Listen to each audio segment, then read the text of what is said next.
आज की हम स्ट्रेटेजी चालू करने वाले हैं फाइनेंशियल अकाउंटिंग की दिसंबर 2024 के लिए।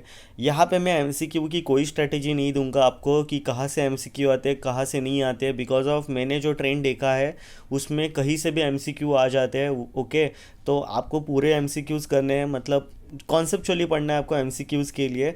एंड जैसे कि मैंने देखा गया है तो फाइनल अकाउंट एनपीओ नहीं तो bill of exchange joint consignment partnership as, इनसे तो नॉर्मली जनरली आते ही आते हैं एमसीक्यू, मतलब 5-6 एमसीक्यू इनसे इन चैप्टर में से आ ही जाएंगे, ये तो कंफर्म है अपना।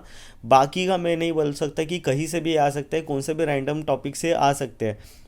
तो स्ट्रैटेजी को चालू करते हैं हम लोग। तो सबसे पहली बात तो हमारा क्वेश्चन नंबर 2 है। क्वेश्चन नंबर 2 में कौन से क्वेश्चंस आ सकते हैं? तो mostly CMA institute depreciation rectification BRS trial balance cash book, जो भी अकाउंटिंग फंडामेंटल जो चैप्टर है अकाउंटिंग फंडामेंटल का, उसमें से क्वेश्चन पूछा जाता है। तो मोस्टली आईसीएमए का क्या करता है कि डेप्रिसिएशन पूछता है, नहीं तो रेक्टिफिकेशन पूछता है, नहीं तो बीआरएस पूछता है। तो मुझे क्या लगता है इस बार वो बीआरएस पूछेगा, दिसंबर 2024 के लिए वो बीआरएस पूछेगा। And provision for bad debts भी पूछ सकता है, नहीं तो identify the capital and revenue nature का कौन से मतलब ट्रांजैक्शन होते हैं उनके बारे में भी वो पूछ सकता है। तो इसकी प्रोबेबिलिटी ज़्यादा है कि इसमें से ही आएगा। क्वेश्चन नंबर 2 बहुत ईजी रहता है और इसमें से ही आएगा और मोस्टली बहुत लोग करके जाते हैं। तो आप ये छोड़ के मत जाना, काफ़ी इजी क्वेश्चन होता है क्वेश्चन नंबर 2। उसके बाद में हम आते हैं क्वेश्चन नंबर 3 में। क्वेश्चन नंबर 3 में आप देखोगे कि bill of exchange joint venture और कंसाइनमेंट, इन तीनों में से एक क्वेश्चन आता ही आता है। आईसीएमए ने कंसाइनमेंट का पूछ लिया था जून 2024 में, बिल ऑफ एक्सचेंज का पूछ लिया था दिसंबर 2023 में, बचा कौन? Joint venture. तो सीएमए इंस्टीट्यूट पूरा ट्राई करेगा कि आपको जॉइंट वेंचर का पूछने के लिए बहुत ट्राई करेगा। अगर वो चाहता है तो बिल ऑफ एक्सचेंज भी पूछ सकता है। 60-40 का हम लोग रेशो रखते हैं कि वो 60% में लगता है मुझे कि वो जॉइंट वेंचर पूछेगा और 40% लगता है कि भाई वो बिल ऑफ एक्सचेंज फिर से रिपीटेड पूछ सकता है। अगर बिल ऑफ एक्सचेंज पूछा तो अच्छी बात है, एकदम इजी वाला चैप्टर है। जॉइंट वेंचर भी काफ़ी इजी है, तो यहाँ पे आप मार्क्स गेन कर सकते हो। उसके बाद में हायर परचेस और लीज। हायर परचेस में क्या है, आपको हायर परचेस करना है काफ़ी अच्छे से, 100% हायर परचेस ही आने के चांसेस है।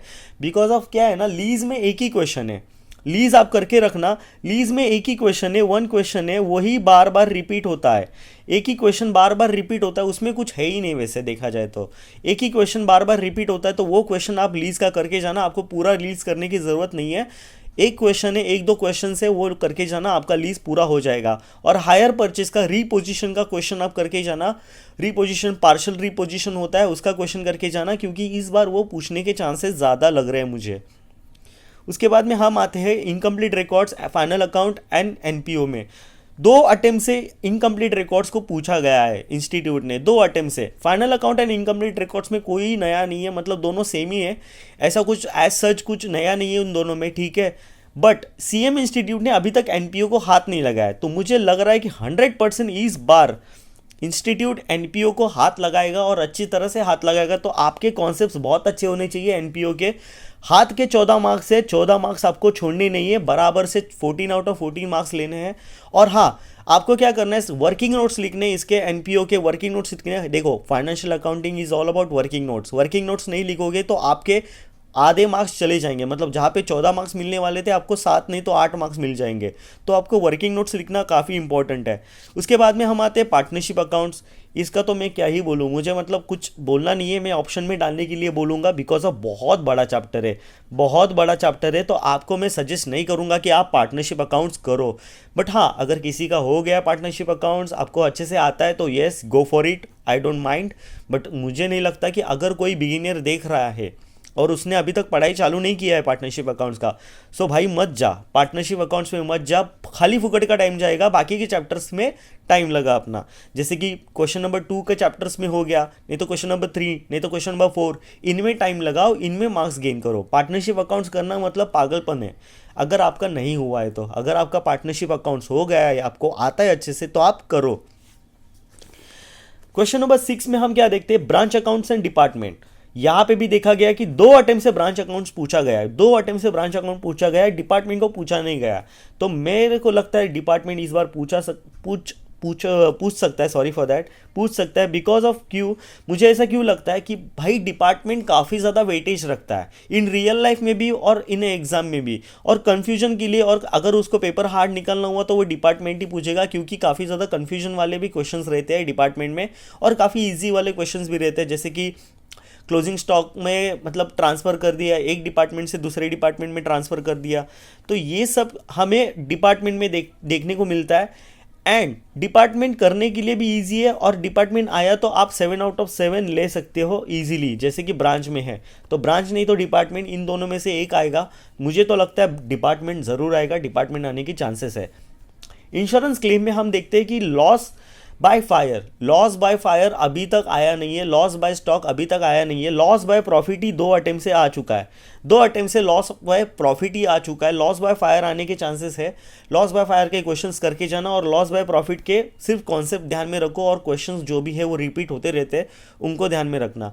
पिछले दिसंबर 2023 एंड जून 2024 इन 2 अटेम्प्ट्स को आप देखोगे ना, तो लॉस बाय प्रॉफिट ही उसने पूछा है, लॉस बाय फायर को पूछा ही नहीं है उसने। तो लॉस बाय फायर के आने के चांसेस ज़्यादा है। और क्वेश्चन नंबर 7 में अकाउंटिंग स्टैंडर्ड्स पूछता है। वो मोस्टली वो थियरी एक एएस पूछता है और एक प्रैक्टिकल एएस पूछता है।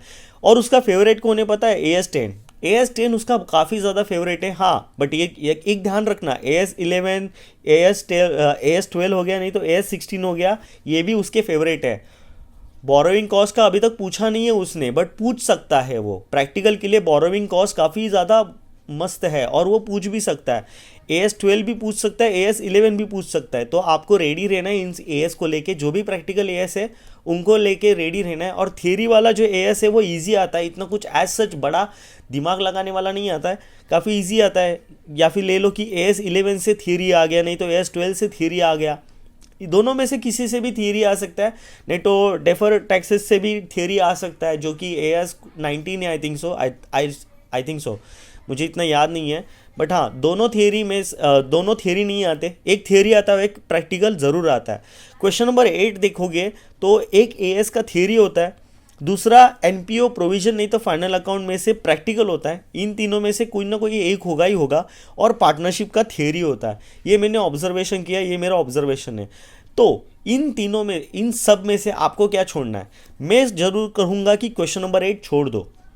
अगर आपको लग रहा है कि नहीं हो रहा है थियरी आपसे, तो आप क्वेश्चन नंबर 8 पूरा छोड़ दो, खाली फुकट के आपके 14 मार्क्स चले जाएंगे। और क्वेश्चन नंबर 5 छोड़ दो।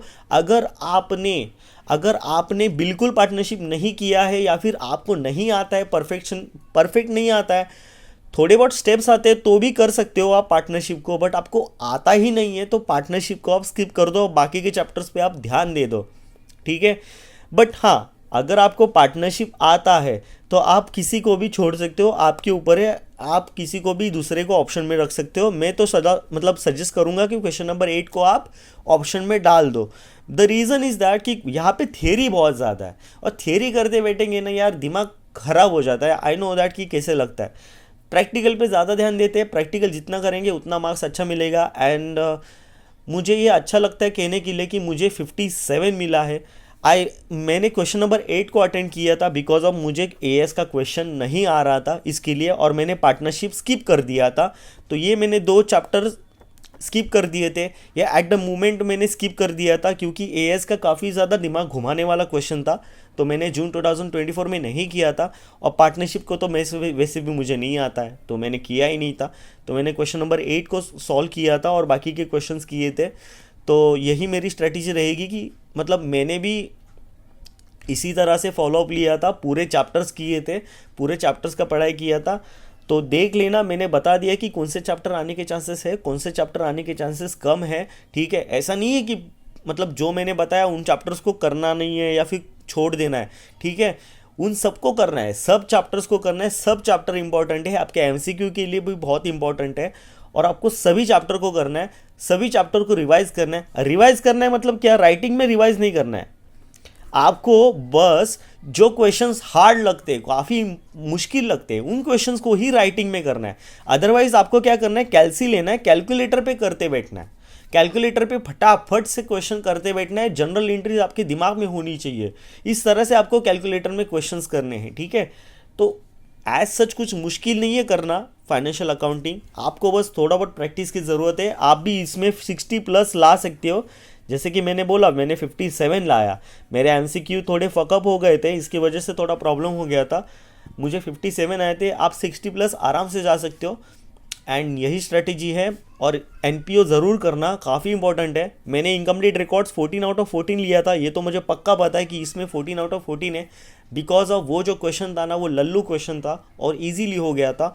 वैसे ही एनपीओ का भी वो क्वेश्चन देंगे लल्लू सा, तो 14 में से 14 मार्क्स लेना, पूरे कॉन्सेप्ट करना, सब्सक्रिप्शन का कॉन्सेप्ट पूरा घोल के पी जाना। ऐसा एक भी मार्क्स उसको काटने के लिए नहीं देना। और working notes are important, working notes के मार्क्स होते हैं, आपको वर्किंग नोट्स लिखना ही लिखना है। हर एक चैप्टर अपना खुद का वर्किंग नोट कैरी करता है, क्वेश्चन में कैरी करता है। आपको वो वर्किंग नोट दिखाना ही दिखाना है, ठीक है। अगर आपने वर्किंग नोट नहीं दिखाया जहाँ पे ज़रूरत था, तो आपके मार्क्स 1-2 मार्क्स कटने की चांसेस बहुत ज़्यादा है। और वर्किंग नोट को 1 या फिर हाफ मार्क्स तो रहते ही रहता है, ठीक है। तो आपके ऊपर है, आपने वर्किंग नोट्स नहीं लिखा तो आपका फॉल्ट है, ठीक है। मैं कुछ नहीं बोलूँगा, मैंने तो वर्किंग नोट्स लिखे थे, इसकी वजह से मुझे 55 प्लस आ गए। अगर आपने वर्किंग नोट्स नहीं लिखे तो आप 50 के अंडर ही आ जाओगे, मतलब 50 से नीचे ही आ जाओगे। तो वर्किंग नोट्स लिखना इंपॉर्टेंट है। And yes, this is a strategy for financial accounting. And MCQ के लिए आपको सब कुछ करना है। मैं कुछ नहीं बोलूँगा कि क्या करना है क्या नहीं करना है, बिकॉज ऑफ मैंने पैटर्न देखा कि भाई इंस्टीट्यूट कहीं से भी पूछ रहा है, तो मुझे एज सच लगा नहीं कि भाई एमसीक्यू में कुछ बताना चाहिए कि भाई स्पेसिफिक। मुझे जो स्पेसिफिक चैप्टर लगे, फाइनल, एनपीओ और bill of exchange, joint consignment, इनमें से एमसीक्यू ज़रूर आता है। एएस पार्टनरशिप, इनमें से एमसीक्यू ज़रूर आता है। 1-2 एमसीक्यू तो ऐसे ही आ जाते हैं, तो आप इसमें से कर सकते हो। और यही स्ट्रेटेजी है मेरी कि आप अपने ऊपर भरोसा रखना, कॉन्फिडेंस रखना, आप ज़रूर कर पाओगे। आराम से इसमें 60 प्लस लाओगे। फाइनेंशियल अकाउंटिंग कोई तोफ नहीं है, इजी वाला है। अपने 12th के ही चैप्टर्स है, जो भी हम 12th में, फर्स्ट ईयर में, सेकेंड ईयर में, थर्ड ईयर में पढ़ते, वही चैप्टर्स है। आपको बस थोड़ी प्रैक्टिस की ज़रूरत है, आपको प्रैक्टिस करना है, आप ज़रूर कर पाओगे। यहाँ पे 60 प्लस लाना कोई बड़ी बात बिल्कुल भी नहीं है। Thank you so much for the response. जो भी स्ट्रेटजी मैंने बनाई है उसके लिए काफ़ी अच्छा रिस्पॉन्स मिला है मुझे। मैं ऐसी स्ट्रेटजी बनाता रहूँगा, ऐसे ही बहुत ज़्यादा टिप्स लेके आऊँगा आपके लिए, और आपका सीएमए ज़रूर क्लियर होगा, ये मेरी गारंटी है। Bye bye, good bye.